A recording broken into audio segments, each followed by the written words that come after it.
When I'm looking at a child's malocclusion or their bad bite, one of the things that we have to figure out is, why is it a bad bite? Why aren't they on a good path of dental facial development? And those problems, those contributing factors can include genetics, something that you've inherited from your parents. They can include parafunctional habits. The best example is probably thumb sucking, but there are outside forces that may influence tooth position in a bad way. And then the third type of problem we refer to as functional matrix. It's actually the dynamics of the oral system, and poor dynamics can create severe malocclusions. And so some of the things that we try to do is promote better dynamics. And a good example of a functional matrix problem would be a child that mouth breathes versus good nasal breathing. It's very important to breathe through your nose if you want to promote good dental facial development. When you're relaxed, when your lower jaw is relaxed and you're breathing through your mouth because you may have an obstruction in the nasal fossa, such as a deviation of the septum. You may have allergies.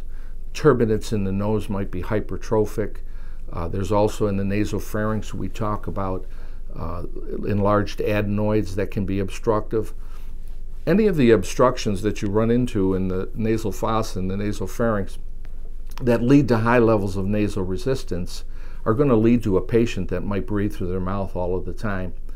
And when the tongue falls away from the palate and the palate collapses, that can produce crowding, which could lead to possibly impacted canines. And we're always referring to the upper jaw, the maxilla and the teeth, as the door frame for the mandible.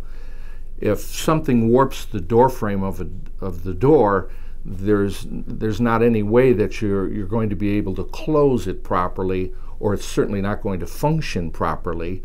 And the same type of thing happens when we have maxillary deficiencies, an upper jaw that collapses because you are a mouth breather. So one of the things that we do a lot in the younger kids is try to develop the upper jaw so that we can create better relations between upper and lower jaws and upper and lower teeth as a child develops.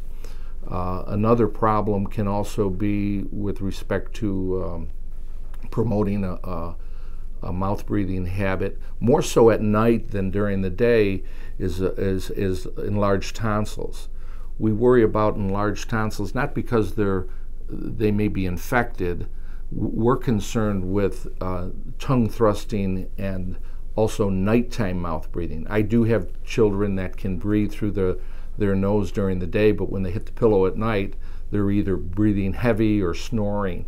And half the time can create just as much of a problem with a poor developing malocclusion as all of the time. But anything that we can do to facilitate better nasal breathing will always be in a child's best interest, not only from dental facial development, but from a whole health medical perspective as well. It can affect their entire life.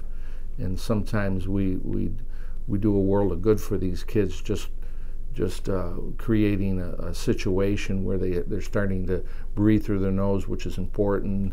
They're sleeping better, they're growing better, and it just affects their overall health. So we pay a lot of attention to those types of problems in younger patients.